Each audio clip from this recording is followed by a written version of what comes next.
Baik, kita mulai dulu ya. Selamat malam semuanya. Malam, Mbak. Assalamualaikum warahmatullahi wabarakatuh. Perkuliahan online untuk semiotika desain pada pertemuan ke-8 ya. Kita mulai ya.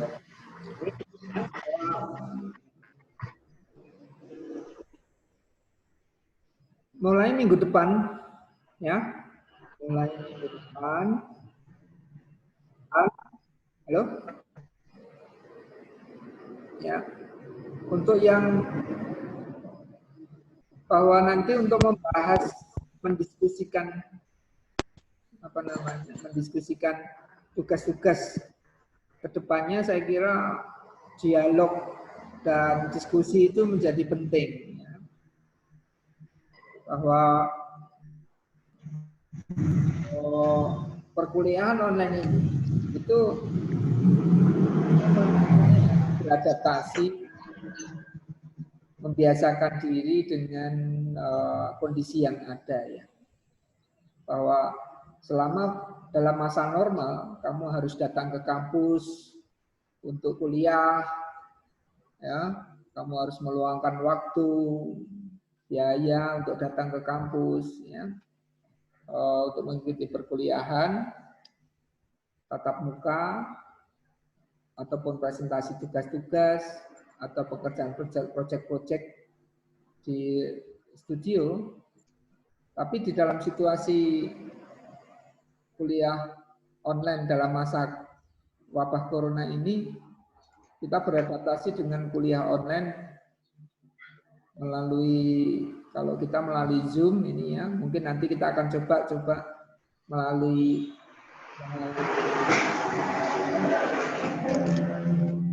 nah ini sama ya, statusnya sama, sifatnya sama juga, bahwa terjadinya proses belajar mengajar itu kita berbagi,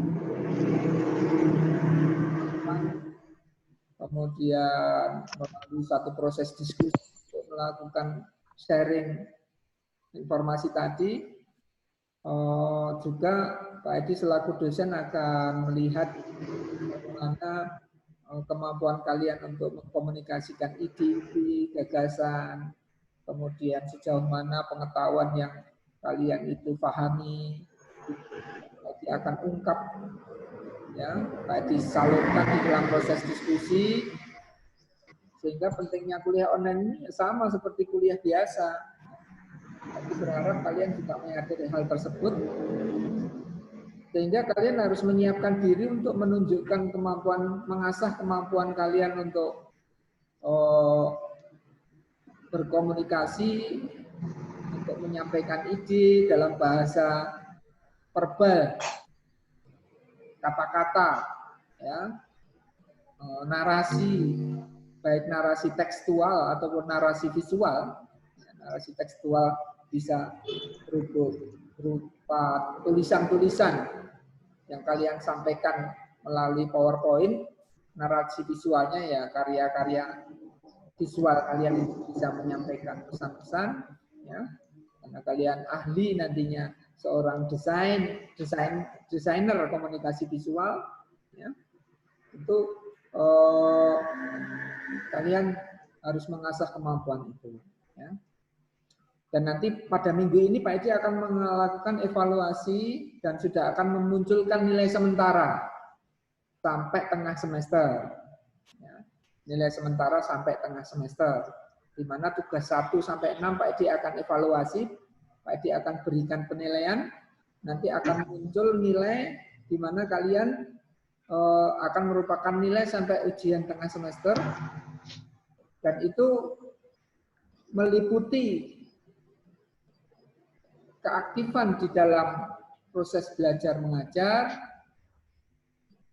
kemudian pengerjaan tugas-tugas kuliah sesuai dengan standar dan kriteria yang ditentukan. Ya. Nanti akan muncul nilai. Ya. Minggu ini tadi sudah akan terbitkan nilai sampai ujian tengah semester dari hasil yang ada. Lalu dari nilai tersebut nanti yang tidak mencukupi nilai kelulusannya, ya tentu Pak Edi tidak akan segan-segan untuk memberikan nilai D, ya, karena tidak mencukupi, tidak aktif di dalam perkuliahan, tugas-tugas tidak mengumpulkan, nah itu tentu tidak mencukupi nilai kelulusan, ya. Tapi masih punya kesempatan untuk memperbaiki nilai tidak lulus tadi di tengah semester berikutnya. Kita kan masih setengah semester nih. Ya, tapi tengah semester berikutnya kalau bisa diperbaiki ya tidak mencukupi. Tapi bagi yang mungkin sudah masuk, dia akan masuk lulus. Cuman apakah lulus dengan nilai yang memuaskan atau tidak tergantung nanti. Lihat ya. Ada yang C, ada yang B, ada yang AB, bahkan ada yang A mungkin. Nanti kita lihat ya. Nah, nanti itu masih bisa diperbaiki dalam tengah semester ini. Jadi nilai itu dan disempurnakan lagi untuk pada tengah semester berikutnya. Ya. Walaupun dengan metode kuliah daring semacam ini, keaktifan di dalam perkuliahan menjadi penting karena keaktifan itu menunjukkan proses formal belajar. Jadi kita bukan paguyuban, kita bukan geng grafis gitu ya, bukan. Kita kuliah formal dan ini ada standar-standar yang harus dipenuhi ya. Contoh itu ya. Baik, sampai pada tengah semester ini kita lihat di classroom ya. Saya akan checking siapa saja yang belum mengumpulkan ya. Apakah yang ada di dalam tugas-tugas kalian itu sudah dikumpulkan semua. Ini untuk tugas 3 yang belum mengumpulkan itu Dedi, Edwin, ya videonya nih ya. Videonya Edwin, Matori Abdul Jalir, Nur Rahman, Reni, dan Rudi Pras. Ini Rudi Pras hadir nggak ini Rudi Pras ini? Jadi Rudi Utama ya. Jadi ini kelas ini sudah pada hadir ya.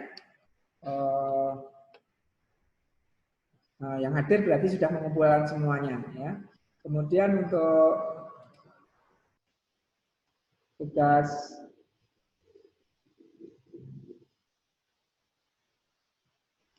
tentu tugas 3 akan mengerjakannya sesuai dengan tugas 2 ya. Baik, ya. Nah, kita apa aja akan uji petik ya, coba uji petik untuk melihat tugas terakhirnya yang belum saja, yang belum di ini Aziza. Coba si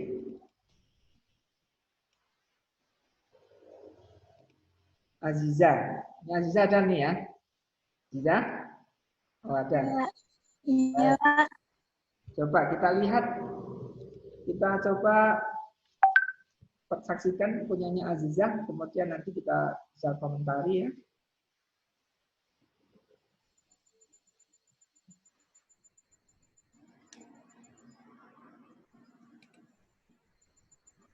Aziza cuma 54 detik.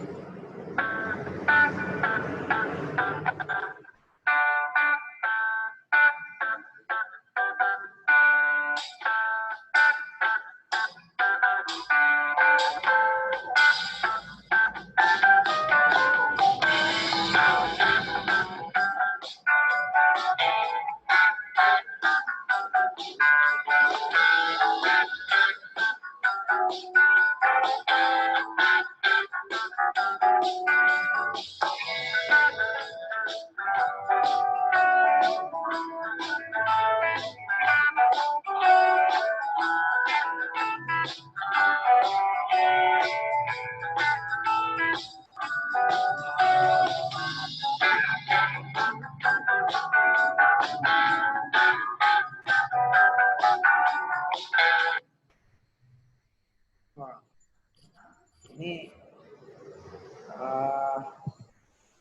coba Aziza. Halo? Iya, Aziza Pak. kan kasih kamu. Coba kamu ceritakan tadi video kamu ini bagaimana? Ya, Oh, itu silakan. tentang tanda 5 tanda dalam kendaraan bermotor. Ya. Terus ada tombol tombol klakson,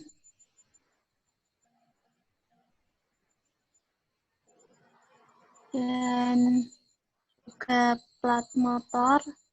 Terus tadi ada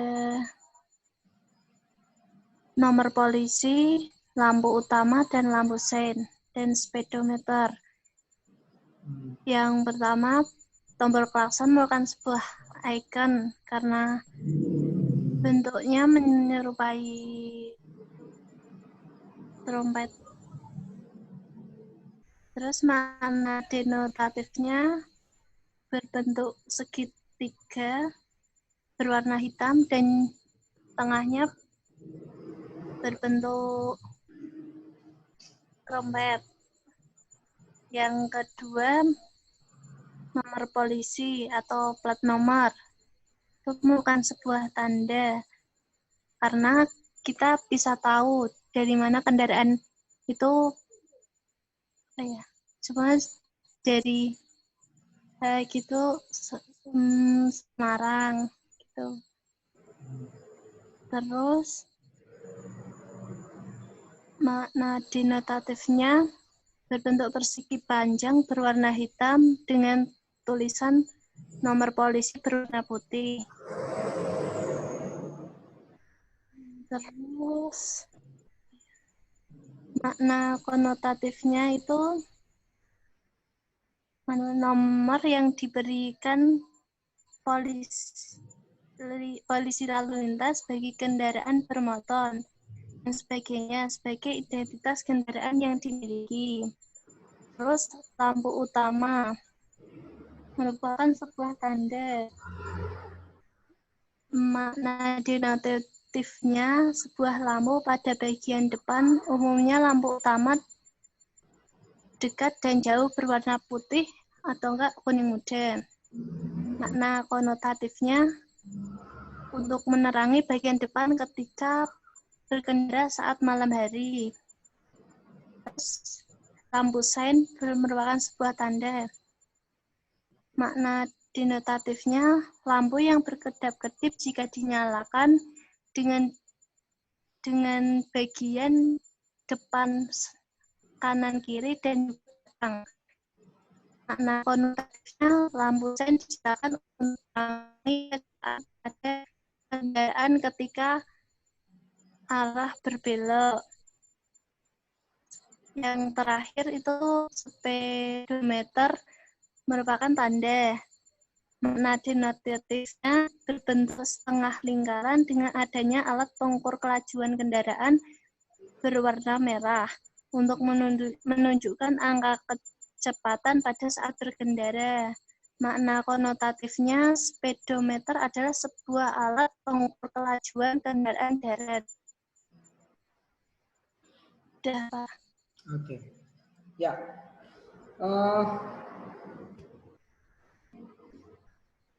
Tadi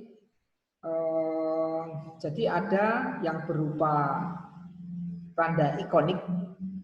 Tadi yang mana yang tanda ikonik? Yang tombol klakson.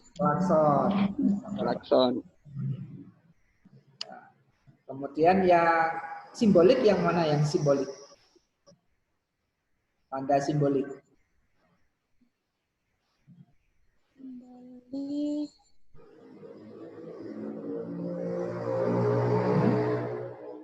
Yang mana coba? Kalau menurut kamu yang simbolik dari tanda yang kamu temukan yang mana?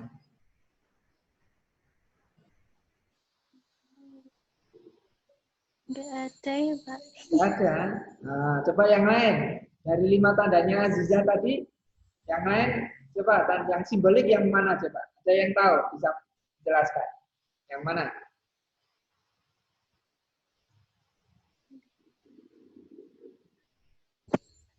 Ayo siapa? Sabto mungkin? Dari 5 tanda yang Nur Azizah tadi kemukakan, yang bentuknya simbolik yang mana coba? Siapa? Solekan? Gimana Solekan? Yang mana Solekan? Yang dari tanda yang dipaparkan Azizah tadi.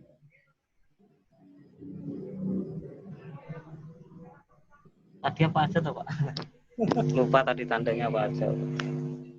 Plat Tandanya tadi apa nomor, aja? plat nomor, speedometer, lampu sign depan, terus kemudian rating. Nah, Plat nomor, rating, terus sign depan.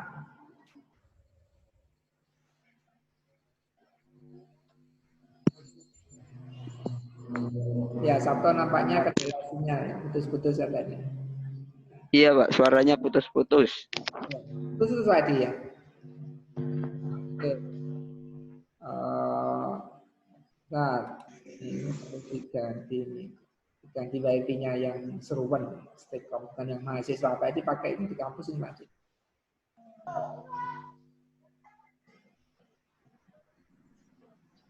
Oke, yang mana Solekan? Silakan Solekan. Yang mana Solekan?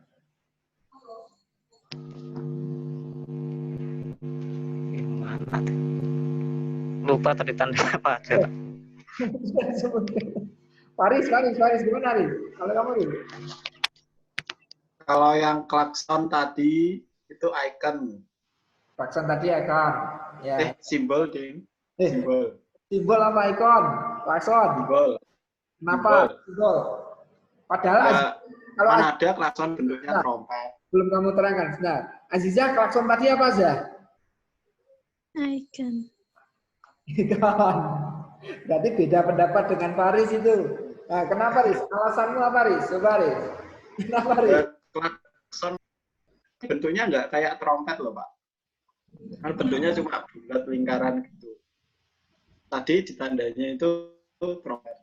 Trompet. Kan itu harusnya simbol. Ya.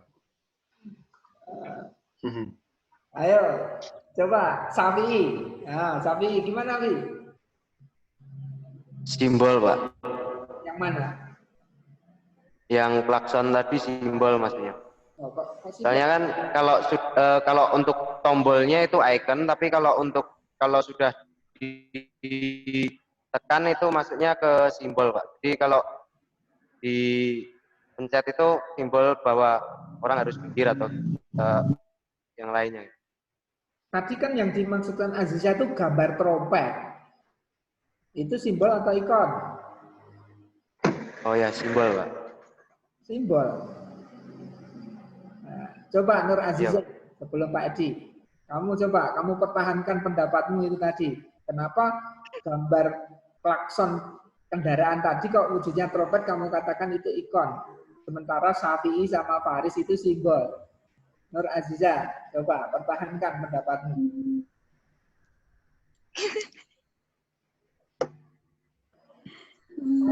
Kamu, tahu, tak ewangi gue, Pak Haji pengen tahu kamu. Kalau itu ikon, cuman alasanmu gimana menjelaskannya? Nah, apa ya? Menurut saya ya Pak. Ya. Apa ya? Kan icon itu menyerupai aslinya gitu Pak. Ya. Dan suaranya kan suara klakson itu kan hampir mirip dengan trompet. Ya, mungkin itu kan lebih gitu Pak. Nah, ini ya. Jadi ini sekarang Pak Edi. Jadi yang disoroti Azizah tadi adalah tombol klakson, di mana di dalam tombol klakson tadi ada gambar trompet, dan itu merupakan ikon dari sebuah ikon. Ya. Jadi ikon itu hubungan antara tanda dan yang ditandainya itu adalah menyerupai, keserupaan. Ya. Jadi kalau dia itu tanda itu kalau dipencet mesti bunyi tet, atau itu dilambangkan dalam bentuk trompet. Berarti disamakannya dalam bentuk suaranya itu tadi. Ya. Orang tahu bahwa dengan trompet tadi kalau berbunyi, kalau tanda itu menunjukkan kalau tanda itu dipencet dia akan berbunyi. Walaupun tidak serupa persis benar tidak. Tapi keserupaannya adalah ketika dia itu akan menimbulkan bunyi semacam trompet, maka hubungan tanda dengan yang ditandai tadi keserupaan. Ya, menyerupai. Sementara kalau kode suaranya itu bisa simbolik, karena simbol itu adalah hubungannya adalah konvensi atau konvensi itu kesepakatan. Misalnya kalau orang marah, orang setuju, dingin, itu kan oke. Atau nuwun sewu, dingin. Itu sudah orang sesama pengguna jalan mungkin dengan nada dengan 2 kali, ya, dengan 2 kali dia itu. Tapi kalau dia marah, ngawur, belnya dipencet kenceng, panjang. Intonasi kemarahannya ditunjukkan dalam suara itu. Itu orang memahami dalam bentuk komunikasinya itu. Ya. Jadi sebuah tanda itu bisa multi, ya, dia bisa ikonik, bisa juga tipe yang lainnya. Ya. Tapi kalau yang disoroti Nur Azizah tadi, gambar trompet tadi itu adalah ikonik. Itu penjelasan Pak Haji. Ya, Sapi, Faris. Ya. Jadi menyerupainya. Nah, sementara kalau yang simbolik itu adalah tadi H, plat nomor tadi. Semarang apa? H. Kalau Jakarta B, Jakarta Semarang apa? Kalau Jakarta B, kalau Semarang H. Jakarta Semarang. Nah, ini Trayek bis, Pak. trayek bis. Kenapa H? H itu kok Semarang? Karena kesepakatan, karena konvensi, ya, karena konvensi, bukan karena keserupaan, tapi karena konvensi atau kesepakatan. Sudah menjadi peraturan pemerintah, namanya plat H itu Semarang, ya. Itu simbol menunjukkan identitas kepemilikan warga. Warga ini orang Semarang, ini motor plat Semarang. Nah, orang paham, tapi kepahamannya bukan karena menyerupai. Kalau trompet tadi kan karena menyerupai. Ya. Nah, kalau indeks yang mana coba? Siapa tahu? Ya, indeks yang mana? Indeks. Kalau indeks itu hubungannya adalah jejak, atribut, ya, keterkaitan, terkait, sebab akibat, misalnya asap itu api. Nah, kalau yang tanda dalam Nur Azizah tadi yang merupakan indeks yang mana coba? Raihan. Kreteng, Pak. Kreteng. Kenapa? Mewakili belok, mau belok atau ya seperti itu. Nah, rating tapi lurus loh. Ya bisa salahmu berarti. Kan ratingnya kanan sama kiri. Jadi kalau rating menyala sebelah kanan, maka ini arah beloknya ke kanan. Kecuali emak-emak. Emak-emak itu ratingnya kanan, beloknya kiri. Gitu ya kan? Nah ini adalah jadi mengarahkan jejaknya ke kanan. Jadi kalau ratingnya kanan, ya kendaraan ini termasuk biar ini perhatian. Nah, biar ini ada sesuatu. Biar tapi sebelah kanan, biarnya kanan, maka arahnya beloknya ke kanan. Ini indeks. Nah, itu indeks. Dilihat dari apa? Dari arah, ada jejaknya. Oh, jejaknya ke kanan. Kalau truk kan kadang-kala lampu banyak itu ya, sret menyala. Menyalanya ke kanan, sret gitu ya. Ada kendaraan kan begitu, dipasangi yang tidak biasa. Tidak hanya di posisi kanan atau kiri, tapi dia mengarah. Lampunya mengarah dari kiri ke kanan. menyala berturutan. Sehingga orang akan memahami dari jejak arah pergerakannya ke kanan, maka indeks itu merupakan indeks ini mobil akan bergerak ke arah kanan. Jadi itu hal yang pokok di dalam semiotika, bahwa salah satu tipe daripada tanda itu ada 3, yaitu ikonik. Ya, tadi trompet, gambar trompet karena dia menunjukkan keserupaan dengan akan berbunyi sebagaimana bunyi trompet, gitu ya. Bahkan kalau klakson mobil pun juga sama, klakson mobil. Ya. Sementara yang simbol itu tadi H tadi ya, plat nomor H dengan nomor sekian sekian sekian itu ini Semarang. Konotasinya motor dari Semarang. Pemiliknya ini orang Semarang. Tapi secara denotasinya kan cuma kode angka H1509 apa gitu ya. Baik. Coba kita lihat, Pak Edi tertarik lagi ini yang punyanya Sabto ini. Punyanya Sabto kan masjid kemarin ya, toh. Toh, Sabto? Gimana, Pak? Punyamu apa? Tandanya? Tanda di Boyolali. Hah? Tanda yang ada di Boyolali, kota Boyolali. Oh, kota Boyolali. Oh, yang itu yang videografi lupa Pak. Iya, Pak. Kalau bisa dibahas ya. Baik. Itu. Oke, sekarang Pak Edi ingin jelaskan untuk tugas yang berikutnya ya. Dulu Pak Edi sudah menjelaskan sebenarnya tugas berikutnya adalah kalian membuat ikon untuk corona. Sudah dibuat? Belum. Hah? Siapa yang sudah? Walaupun Pak Edi belum sediakan tapi Pak Edi sudah kasihkan dalam pertemuan lalu. Nanti untuk tugas berikutnya adalah membuat ikon. Paris, sudah buat belum, Riz?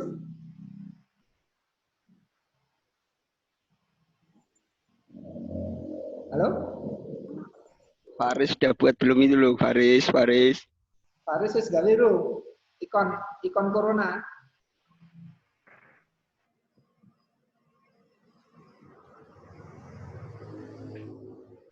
Halo? Duh, gak ada suaranya. Gak ada suaranya. Tes. Oke. Sekarang dengar Paris. Oke. Tes. Aku suruh presentasi toh. Ya, untuk yang ikon sudah dibuat. Oke. Tapi videonya di YouTube. Apanya? Yang video juga PPT doang toh? Ya PPT doang, corona itu kan. Sudah dibuat? Ya. Sudah? Udah. Ya, coba. Buat Untung aku kurang ngaku. untung aku kurang ngaku tadi ini lagi kongkon. Ya ini sampel aja ya. Nah, tapi yang lain nanti harus nanti itu tugas UTS itu adalah pembuatan ikon untuk corona itu ya. Tugas terakhir itu untuk UTS ya. Udah terhubung.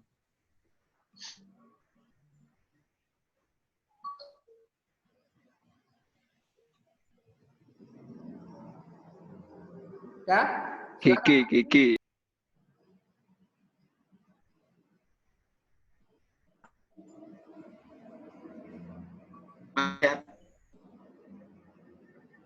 Silakan, Riz.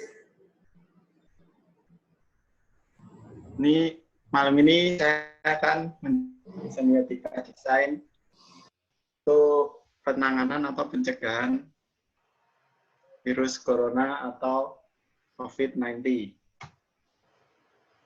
Yang pertama, konsep desainnya mencuci tangan.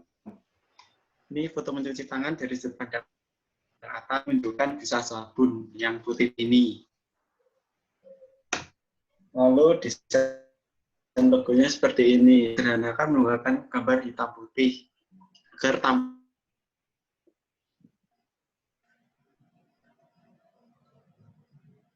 terdapat objek kecil dekat tangan yang menandakan busa sabun yang ini. Lalu keran air dibagi. Makna denotatifnya lingkaran hitam yang membentuk tangan dan keran. Terdapat gambar lingkaran-lingkaran kecil. Makna konotatifnya melambangkan dan air. Kesehatan menganjurkan kita mencuci dengan menggunakan air yang. Terus kedua, konsep desain masker yang tampak sederhana dari depan dibuat logo. Jadi yang ini masker tampak samping, yang tampak depan. Terus saya sederhanakan menggunakan seperti tadi. Terus saya gambarkan sebagai manusia orang yang memakai masker, maskernya yang hitam ini. Terus makna denotatif buah lingkaran juga dalamnya makna konotatifnya bahkan himbauan yaitu menutupi bagian hidung. Nah, kan ini saya hanya menunjukkan gambar mata yang dua ini. Mata di hidung sama mulutnya. Terus yang kedua, konsep desain sanitizer yang tampak dari samping sehingga tutup botol bagian atas terlihat lebih jelas daripada dari depan. Itu nanti yang buat ngeluarin sanitizer paketannya ini kurang jelas. Lalu saya sederhanakan menggunakan gambar hitam putih. Gambar tangan menada tes. Ini. Tambah sini maksudnya. Ini tambah. Yang sebagai simbol pertolongan medis di Indonesia. Makna denotatif dan botol makna konotatifnya melambangkan simbol untuk mengimbau masyarakat tentang penggunaan hand sanitizer supaya mencegah menghentikan virus yang menyebar.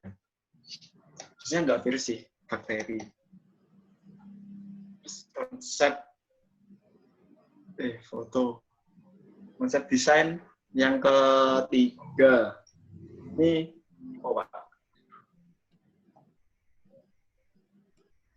dua orang yang saling berjaga jarak untuk menghindari kontak fisik. 1 dan 2.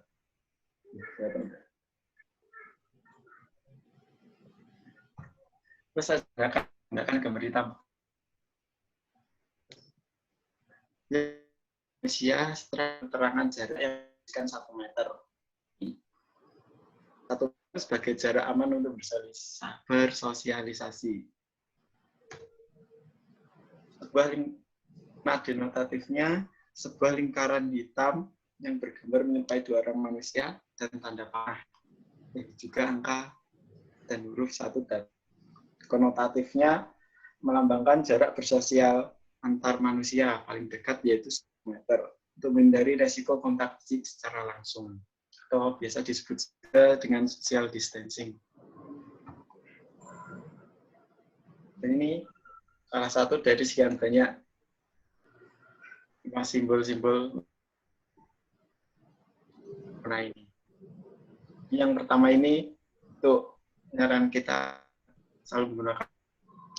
Dan yang kedua, social distancing atau berjaga jarak agar tidak langsung dengan yang lain mencegah virus menyebar lebih banyak. Lalu yang ketiga, kalau menggunakan hand sanitizer meskipun hanya untuk menggunakan bakteri, tapi tidak hanya meminimalisir penyebar kemana-mana. Jadi mencuci tangan, dan tangan selalu terlihat lebih bersih. Ya. Oke. Ya, itu tugas ke-7 ya. Tugas UTS membuat ikon yang terkait dengan COVID-19. Ya. Faris sudah cukup bagus di dalam memaparkan, ada konsepnya, ada konsep asalnya ya. Jadi menjadi referensi konseptualnya itu apa? Tadi misalnya hand sanitizer ya berarti ada botol hand sanitizer itu menjadi ide konsepnya, kemudian disederhanakan menjadi ikon. Ya, jadi kamu membuat sebuah tanda ikonik yang terkait dengan COVID-19. Dikumpulkan dalam bentuk PPT.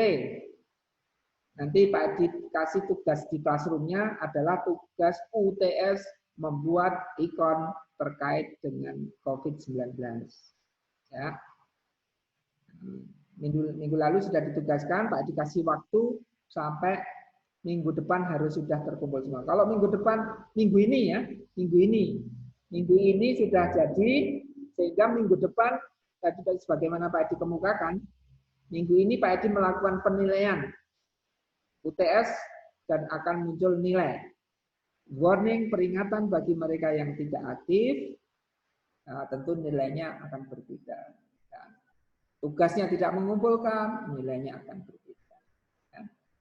Jadi bahwa kuliah online ini merupakan sebuah cara baru di era teknologi. Ya. Jadi kita dipaksa, tapi sebenarnya ini ada berkahnya kita juga. Ya, mungkin ya kita beradaptasi dengan situasi keadaan. Ya, kamu bisa kuliah sambil bekerja, itu solehkan itu sambil bekerja kuliah. Nah, ya tidak perlu datang ke kampus, ya ada di tempat pekerjaannya. Ya, ada yang di rumah. Pak Edi ini di kampus, piket, ya, piket jaga kampus. Orang kalian ya, itu juga sekaligus. Ya Pak, musim maling Pak. Banyak maling. Makamnya itu. Ini ya. Oke. Ya, ada pertanyaan tentang tugas untuk UTS-nya ini? Jelas semua? Dedi, halo Dedi. Ya Pak. Jelas belum? Tugasmu udah komplit? Jelas Pak. Belum. Harus komplit ini ya, minggu ini Pak dinilai ya. Kalau Ya Pak. belum komplit, zong. Rudi Prasetyo. Rudi Prasetyo, halo. Gimana Rudi Prasetyo? Hilang, Pak. Hah? Rudi Prasetyo iki. Rudi Utama. Gimana Rudi Utama? Ya. Halo Rudi Utama. Iya, Pak. Ya. Tugasmu gimana? Ya, Yang waktunya kurang satu. Ya, pokoknya minggu ini harus selesai semua ya. Minggu ini harus selesai semua. Karena Pak Edi akan melakukan penilaian. Terserah kamu mau Pak Edi menilai apa adanya, ya. Belum komplit ya zong, gitu aja. Ya. Dan ini merupakan proses formal. Kamu kuliah bukan